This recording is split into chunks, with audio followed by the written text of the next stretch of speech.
Мьянмар улсын Мандала хотын ойролцоо 7.7 магнитудын хүчтэй газар хөдлөл болжээ.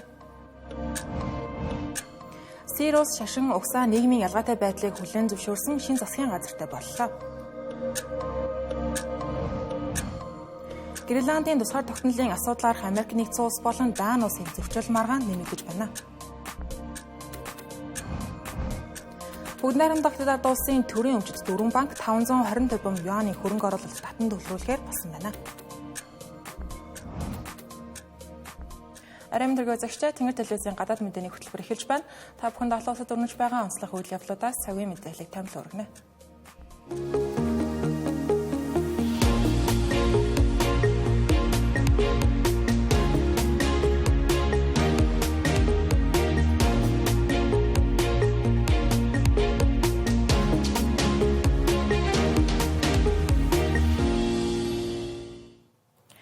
Мьянмар улсад мөрсөн баасан гарагт болсон 7.7 магнитудын хүчтэй газар хөдлөлтийн дараах нөхцөл байдал аврах ажиллагаа хэрхэн өргөлдөж байгаа талаар цагийн мэдээлэлээс та бүхэнд хүргэе. За одоогийн байдлаар амиа алдагсдын тоо 1700 хүрч гэмтэж бэрсэн хүмүүсийн тоо 3400-г давсан байна. Газар хөдлөлт болсноос хойш 300 хүн сургаггүй алга болсон хэвээрээ байна. Газар хөдлөлтийн голомд нь Мьянмарын Саганик хотын баруун хойд зүгт 16 км-ийн зайтай байсан. За энэ газар 1.5 сая хүн амтай тус улсын 2 дахь том хот болох Мандалагаас мөн холгүй байрлал ба. Газар хөдлөлт орон нутгийн цагаар баасан гарагийн 12 цаг 50 минутанд болсон. Үүнээс 12 минутын дараа дахин 6.4 магнитудын хүчтэй газар хөдлөлт болсон байна. За хамгийн сүүлд өнөөдөр Мандалагаас баруун хойд зүгт 5.1 магнитудын хүчтэй жижигхийлэл мэдрэгдсэн байна.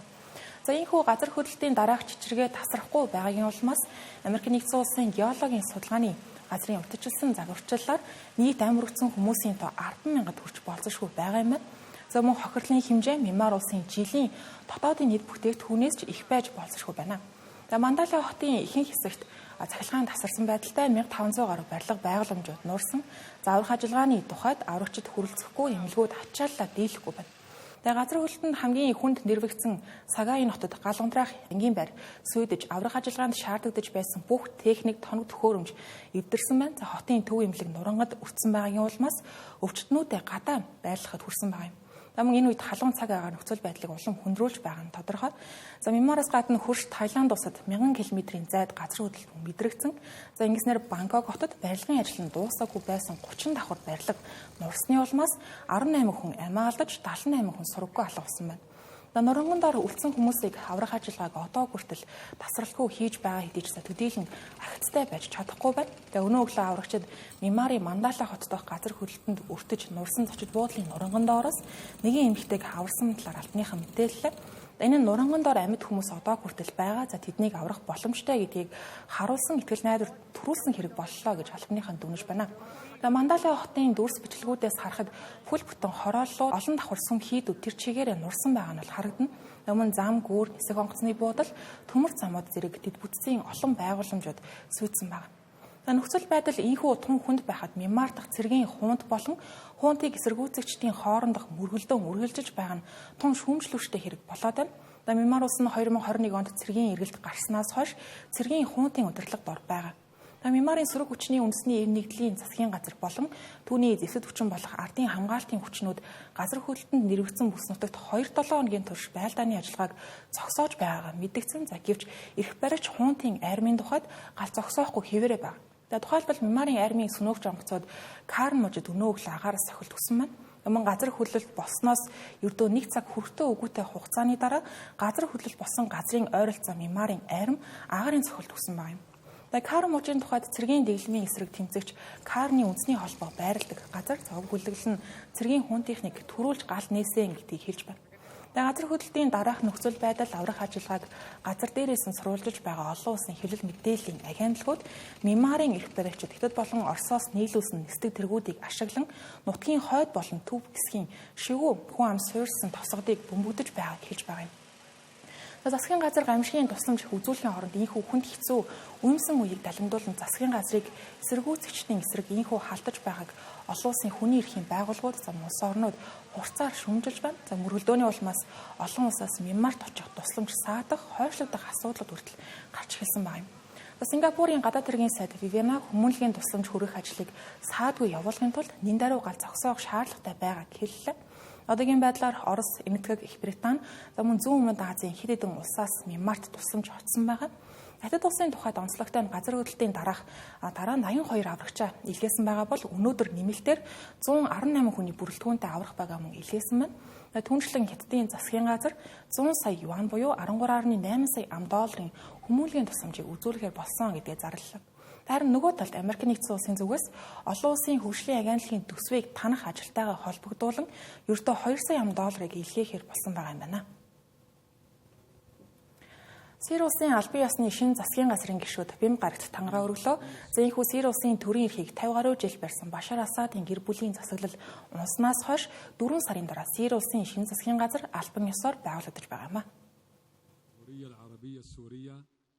Сирийн улс нь шашин шүтлэг үндэстэн ясны ялгаа ихтэй улс юм а. Тэндээч Сирийн шинэ эрх баригчид үүнийг харгалзан үзэж, эмэгтэйчүүд шашинтны цөөнхүүдийг оролцуулсан нийт 23 гишүүнтэй засгийн газрыг томьсон байна. Шинэ засгийн газрын бүрэн эрхийн хугацаа нь 5 жил байх ба засгийн газрын кабинетийн удирдлагуудын тухайд ерөнхий сайдын албан тушаал байхгүй гэлээ. Сирийн улсын төр ерөнхийлөгч Ахмад Ал-Шара энэ сарын эхээр төр үндсэн хуульд гарын үсэг зурснаар засгийн газрын удирдлагын бүтцэд өөрчлөлт орж ерөнхий сайдын оронд ерөнхий нарийн бичгийн даргын албыг бий болгожээ. Дотоод хэргийн шин сайдаар томилогдсон Анас Хатаб өмнө нь тагнуулын албаны дараагаар ажиллаж байснаас бусдаар үлдсэн бүх гишүүд нь Башар Асадын засгийн газарт алба ашиж байгаагүй хүмүүс байгаажээ. Энэ нь шин засгийн газрыг ард түмний дуу хоолойг шийдвэр гаргалтын түвшинд хүргэдэг байхыг зорж байгаатай нь холбоотой гэлээ. Гэсэн хэдий ч Курдуудын тэргүүлсэн Сирийн ардчилсан хүчин болон зүүн хойд Сирийн автомат захиргааны төлөөлөгчид шин танхимд ороогүй байгаа нь анхаарал татаж байна. Учир нь шин засгийн газар байгуулагдахын өмнөхөн Дамаск хотноо төр ерөнхийлөгч Ахмад Ал-Шара болон Сирийн ардчилсан хүчнийг хамгааллагч Маслум Абди нар улсын хэмжээнд гал зогсоох Сирийн ардчилсан хүчнийг Сирийн улсын нэгдсэн айрамд нийтгэх тохиролцоонд гарын үсэг зурж байсан юм а. Шин сайд нарын нэрсийг бям гарагийн оройн нийтэлсэн. Тэдний дунд Башар Асадын дэглэмийг 2011 онд мөргөлдөөн эхэлснээс хойш эсэргүүцэж байсан Христийн шашинтай хүний эрхийн активист Хинд Кабават багтжээ. Түүнийг нийгмийн хамгаалал хөдөлмөрийн сайдаар томилсон байна. Харин Сирийн иргэний хамгаалал буюу цагаан дуулалтнуудыг олон жилийн турш удирдах байсан Раид Салах онцгой байдлын асуудал хариуцсан сайд болжээ. Мөн Дамаск дахь Курд гаралтай Мохаммед Терко боловсролын сайдаар томилогдсон байна. Харин Башар Асадын дэглэмийг унснаас хойш төр засгийн газрыг удирдах байсан Мохаммед Аль-Баширийн хувьд эрчим хүчний сайдаар томилогдож, дайнд сүйдсэн цахилгаан эрчим хүч газрын тосны салбарыг сэргээх хүндхэн үүрэг хүлээжээ. Одоогийн байдлаар Сирийг удирдах байгаа босгочдын бүлэглэлүүдийн дийлэнх нь сүний төд боловч шин танхимд цөөнхийн төлөөлөл болж нэг эмэгтэй сайд мөн нэг Алавит шашинтай сайд орсон байна. Шин засгийн газрын гол зорилго нь иргэний дайныг зогсоож улс оронд доктортой байдлыг авчрах явдал юм. Сирийн улсын одоогийн улс төр нийгмийн нөхцөл байдал тун хурцдмал байгааг харуулсан үйл явдал энэ сарын ихэр болсон. Тодорхойлбол 3 дугаар сарын 6-наас 8-ны хооронд голчлон Алавит шашинтнууд оршин суудаг муж хотуудад өшөө авалтын шинжтэй халдлагууд болж ердөө 2 өдрийн дотор 1000 гаруй хүн амь өргөцсөн. Уг мөргөлдөөний үеэр Башар Асад Алавит шашинтай байсны улмаас Башар Асадын дэглэмийг эсэргүүцэгчид Алавит шашинтай хүмүүсийг зориудаар амь насыг нь хөнөөсөн тохиолдлууд гарч шашны цөөнхүүд айдас хүйдэс давтан гэрээсэж гарч чадахгүйд хүрсэн байдаг. Шашин угсаатны олон янзын бүрэлдэхүүнтэй засгийн газар инхүү Сирийн улсад байгуулагдсан байгаа нь Башар Асадын дэглэмийн үед олон улсаас Сирт тавьсан эдийн засгийн хоргийг зуцлуулах зорилготой дипломат бодлого гэж ажиглагчид харж байна. Нэгдсэн үндэсний байгууллагын мэдээлснээр Сирийн нийт хүн амын 90% нь ядуурлын шугамаас доогуур амьдарч байгаа тул иргэдийн амжиргааг дээшлүүлэх, үйлдвэрлэл, эдийн засгийн бүтээмжийг сэргээх нэг шаардлагатай байгаа юм а. Даан улсын гадаад хэргийн сайд Ларс Лёке Расмуссен Америк нэгдсэн улсын ерөнхийлөгч Дональд Трампын засаг захиргааг Даан болон Гренландын эсрэг занал хийсэн шинжтэй үйл хөдлөлүүд хийж байна гэж буруутгалаа. Тэрээр Америк нэгдсэн улстай илүү өргөн цар хүрэнд хамтран ажиллахад бэлэн байгаа хэдий ч Дональд Трамп болон түүний засаг захиргааны Даан улстай хүндэтгэлгүй харьцахыг хүлээн зөвшөөрөхгүй гэсэн байна. Ларс Лёке Расмуссеныг инхүү мэдээлэл хийхийн өмнөх өдөр Америк нэгдсэн улсын дэд ерөнхийлөгч JD Vance Гренландд айлчлаад байсан. Айлчлалынхаа үеэр Vance Даан Гренландд хангалттай хэмжээний хөрөнгө оруулалт хийгээгүй гэж шүүмжилсэн байна. Түүний дараа Америк нэгдсэн улсын ерөнхийлөгч Дональд Трамп асуудлыг илүү хурцдгаж Гренландыг Америк нэгдсэн улсын эзэмшилд авахд цэргийн хүч ашиглах боломжтой гэдгийг NBC News сувгийн сэтгүүлчид өгсөн байна. Тодорхойлбол тэрээр Америк нэгдсэн улс Гренландыг өөрсдийн эзэмшилд оруулах нь дэлхийн их тайван олон улсын аюулгүй байдалтай холбоотой зүйлээ гэж тайлбарлан цэргийн хүч хэрэглэхээс өөр аргагүй болохгүй гэж найдаж байна гэсэн байна. Гренланд нь өөрөө Дааны харьяа нутаг, харин Даан бол НАТОгийн гишүүн улс ба. За JDMS Гренландд байх үедээ Америкийн нэгдсэн улсын Питофиг цэргийн бааз дээр очиж Гренландын аюулгүй байдлыг хангахад Америкийн нэгдсэн улс илүү идэвхтэй оролцоотой байх ёстой гэж үзэж байгаагаа хэлсэн байна. За мөн Гренландыг хараат бус болохыг дэмжиж байгаагаа илэрхийлж үүний тулд Америкийн нэгдсэн улстай түншлэх боломжтой гэдгийг онцолсон байна. 50,000 оршин суугчтай Гренландын тухайд Америкийн нэгдсэн улстай холбоотон болох нь аюулгүй байдлын хувьд ч тэр эдийн засгийн хувьд ч тэр олон боломжууд нэгднэ гэж үзэх талууд бий. Гэсэн хэдий ч Даан болон Гренландын гэх баригчид Гренландыг Америкийн нэгдсэн улсаас хэд хараат болгох, хятадтай Америкийн нэгдсэн улсын эзэмшилд оруулах гэсэн оролдлогоо гэж Дональд Трампын цаг захиргааны үйл хөдлөлүүдийг тун шүүмжлэлтэй хүлээн авч байна. Тухайлбал энэ сарын ихээр Гренландд болсон сонгуулийн дараа Гренландын парламентод сонгогдсон 5 намаас 4 нь Америкийн нэгдсэн улсыг Гренландд дарамт шахалт үзүүлж байна гэж үзэн үүний эсрэг байр суурьтай хамтарсан засгийн газар байгуулахаар тохиролцсон байна. За мөн Дааны ерөнхий сайд Мэтте Фредериксон JDMS-ийн Гренландд хангалттай хэмжээний хөрөнгө оруулалт хийгээгүй гэх шүүмжлэлийг нэгцааж Гренландын аюулгүй байдалд онцгой анхаардаг хөрөнгө оруулалтуудыг ихээр хийдэг цаашид бүрч ихээр хийнэ гэдгийг хэлсэн байна. Түүнчлэн Бим баригт Америкийн нэгдсэн улсын элчин сайдын яамны гадаа Америкийн нэгдсэн улс Гренландаас хол бай гэсэн бичгтээ самбар барьсан хүмүүс цугларч эсэргүүцлээ илэрхийлсэн байна. Даанаас Гренландын аюулгүй байдал зарцуулж байгаа хөрөнгө мөнгөний тухайд сүүлийн үед Даан улс Гренландд зориулах батлан хамгаалахын зардлаа огцом нэмэгдүүлж байгаа. Тухайлбал Дааны парламент өнгөрсөн 1-р сард 14.6 тэрбум Дааны крон буюу 2.1 тэрбум $, төсвийг баталж хөлөг онгоц, дрон, хиймэл дагуул зэргийг Гренландд нийлүүлэхээр болсон байна.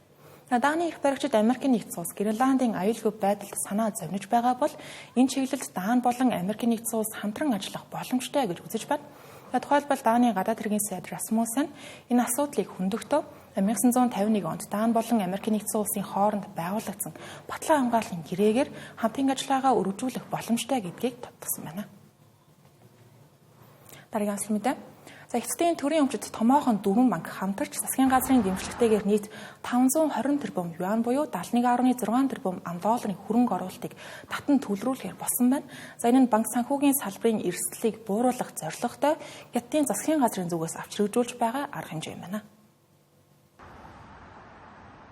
Хятад улсын засгийн газрын дэмжлэгтэйгээр Хятадын барилгын банк 105 тэрбум юан, Хятадын банк 160 тэрбум юан, харилцаа холбооны банк 120 тэрбум юан, Хятадын шуудангийн хадгаламжийн банк 135 тэрбум юаны хөрөнгө оруулалтыг тус татан төлрүүлэхээр болжээ. Хятадын сангийн ам уг 4 банкны гаргасан хувьцааны дийлэн хэсгийг худалдан авна. Харин China Tobacco, Shanghai хөрөнгө оруулалтын компаниуд харилцаа холбооны банкны хувьцааг China Mobile болон China State Shipbuilding зэрэг корпорац компаниуд Хятадын шуудангийн хадгаламжийн банкны хувьцааны үлдсэн хэсгийг эзэмших юм байна. Хувьцаанууд юанаар үнэлэгдэж Шанхай хөрөнгийн биржид арилжаалагдах ба 5 жилийн турш зарах боломжгүй байх нөхцөлтэй байна. Мөн гаргасан хувьцааны дүн тухайн банкнуудын нийт хувьцааны 30%-ийг эзлэх юм. Татан төлрүүлсэн хөрөнгийг банкуудын 1-р зэрэглэлийн хөрөнгийг нэмэгдүүлэхэд ашиглана.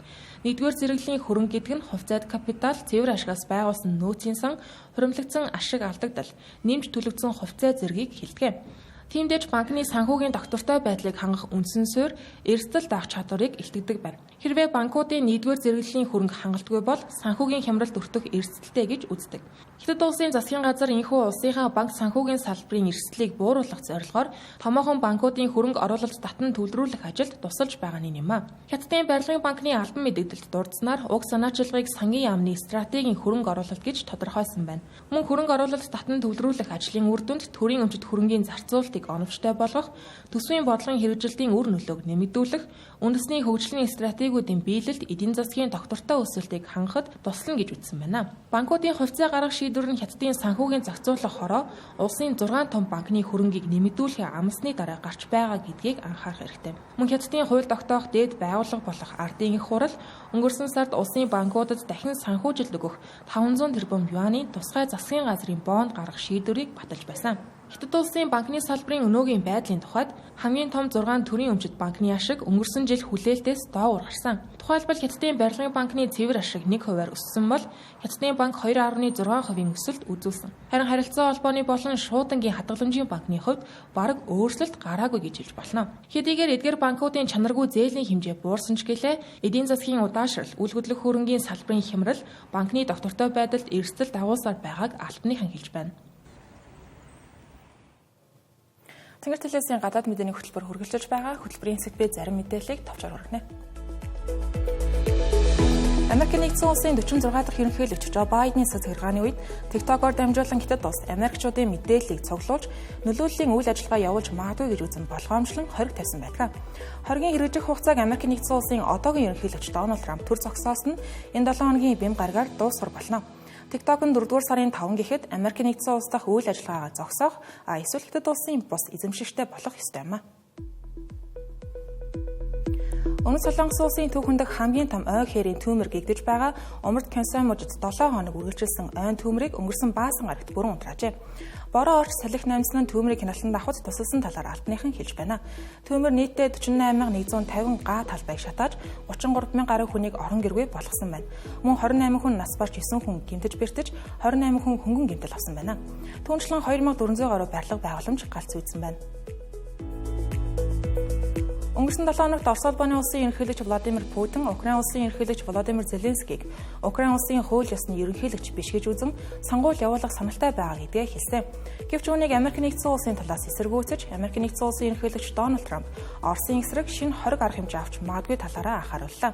Мөн Украин улсын ерөнхийлөгч Володимир Зеленскийг шүүмжилж, Америк нэгдсэн улстай хийж буй ховор металл олборлох гэрээ нэсгэлцэх гэж байгаад нь бухимдалтай байгаа гэдгийг илэрхийлжээ. Elon Musk X social платформыг өөрийн эзэмшлийн хиймэл оюуны компани болох XAI-д 45 тэрбум $аар зарчээ. Хэлэлцээрт XAI-ийн үнэлгээг $80 тэрбум, харин X-ийн үнэлгээг $33 тэрбум гэж тооцоолсон байна.